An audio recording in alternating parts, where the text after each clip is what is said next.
Hello and welcome, and a very happy new year from myself and the Invest Africa team. Thank you for joining us once again in 2015. Now, as business for the year gears up, tonight we look at just what 2015 has in store for investment on the continent. Where does opportunity lie and where does danger lurk? Joining me to share their insights is Lullu Krugel. She is a KPMG senior economist.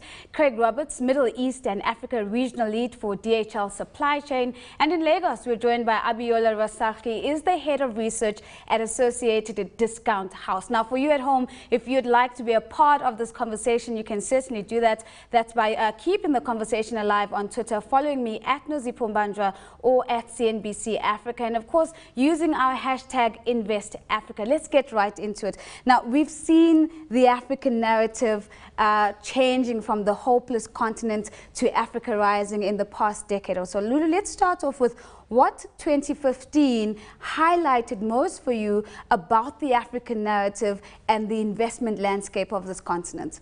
Well, I think one of the things that excited me as an economist the most is the level of diversification that we're seeing in African economies.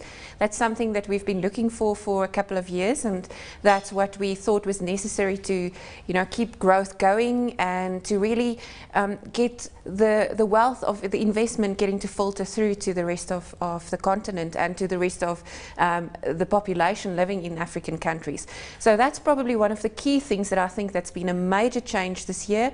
We've seen a lot more focus on the less traditional sectors that we have seen development in the last few years, including services becoming very important, so as well as manufacturing, agro-processing.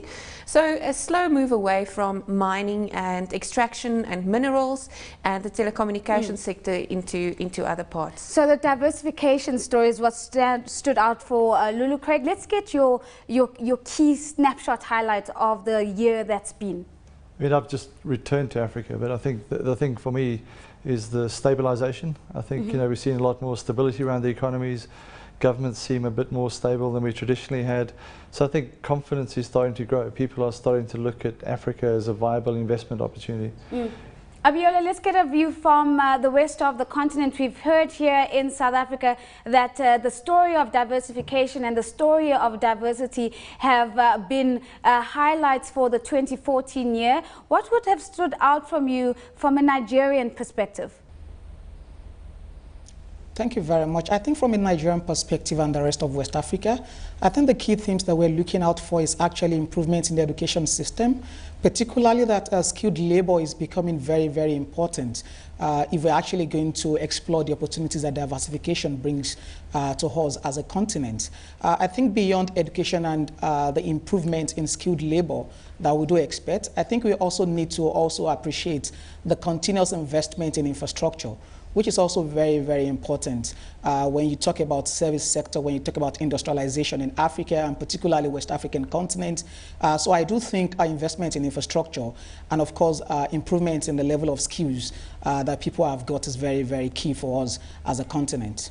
Lulu, let's go back to the story of diversification that you've highlighted a couple of sectors. You've spoken about services, about manufacturing, about agro-processing. Going forward into 2015, from a policy perspective, what do you think is going to enable these sectors not only to be the new sectors on the block, but to really become big contributors to GDP of the various markets across the continent?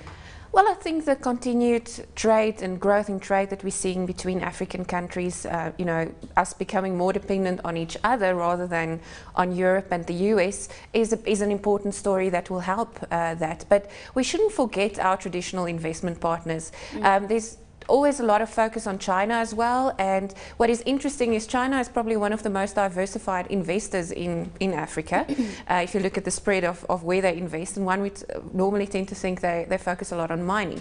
But be that as it may, it's important to make sure that we keep those ties with the UK, the US, Europe, the traditional trade partners going. And there's a lot of bilateral agreements and things that are coming into place. It's important to implement those because there's at the last count, there was about 70 different trade agreements and things going on in Africa. So it's important to get that sorted out. It's important to understand what's happening, and it's important to implement those agreements. I think you've raised a lot of issues in that particular answer, so we're going to take bite-sized chunks of them. Craig, let's start off with China. We've seen a slowing growth coming out of China. The data that's been coming out for it specifically in the 2014 year has pointed to a slowing economy. What does this mean for the African continent in 2015 and going forward? I mean, even a slow China is fast by anybody else's standards, but I think China will continue to invest in Africa. They see it as one of their growth opportunities. So I don't think it'll change too much in terms of Africa. They'll keep doing what they've always done in Africa. They invested heavily in infrastructure, they'll keep doing that. So, Abiola, slowing China is still good news, according to Craig. Let's talk about the Eurozone. Again, another traditional partner that Lullu has pointed out that we should continue to be trading with, but clearly not out of the woods in terms of economic recovery. Where do you see Africa's relations with the Eurozone going forward for 2015 and beyond? I think the European economies will continue to look into Africa, particularly the investors who appreciate the growth opportunities that Africa presents. Beyond that, I think it's very important to also identify that beyond Europe and US, which typically are the traditional partners for Africa, I think the Asian continent also presents significant opportunities, just like she rightly mentioned. So I do think that, yes, Europe is currently still in the wood, but I still expect significant opportunity in terms of capital flows to Africa, particularly as most of the investors in Europe begin to look out for higher growth opportunities in the African continent. So in my view, yes, Europe is still having some challenges. There's still a couple of headwinds in there. But also don't forget the fact that the ECB has also given some level of respite in terms of accommodative monetary policies. So I do expect that this accommodative monetary policy would also push some investment into the African continent, and of course coupled with some expectations that we have on the back of the flows that we may be getting from the Asian continent as well. So in my view, I think post-election in Nigeria, for example, after elections in 2015, we should see stronger foreign direct investment flows into Africa, particularly Nigeria. Absolutely, and again, lots of issues raised by Abiola. We're going to be looking at this trend of a divergent global monetary policy. But before we do that, Lullu raised an issue around intra-Africa trade, and I want to bring this back to you, Craig. We've seen very big pledges and investment towards infrastructure build on the African continent in the year of 2015, both 2014 rather, both from African players as well as our international partners. 2015, what is it going to take to move forward from the pledges and really begin to see infrastructure connecting the various markets on the continent? I think it's probably the one thing that's holding back Africa is actually the lack of infrastructure. I mean, all our customers complain about lead times into Africa, and that's really because of the lack of infrastructure. I think if you look at consumers in Africa, they have access to the internet, they see what the current products are, but when they look on shelf, they're seeing stuff that's 4 or 5 months old. And I think that's what's hampering growth in Africa. So we have to really step up the investment in infrastructure. Without it, we're not going to see Africa rise to where Asia is, which is what we all want to see. We heard a lot about the narrative around public-private partnerships in 2014 as the answer to getting a lot of these huge infrastructure projects off the ground. Do you think that this is the path of consolidation that should be taken into 2015 going forward, or what should governments be doing to actually get past some of the bottlenecks that you've highlighted? I think honestly we've got to do whatever it takes. At this point we desperately need it, and if we can find a model that works, we simply have to do it. There's no alternative. I want to stay on the infrastructure point, and I want to go to Abiola as well, because I think there's lots of convergences between South Africa and Nigeria in this regard.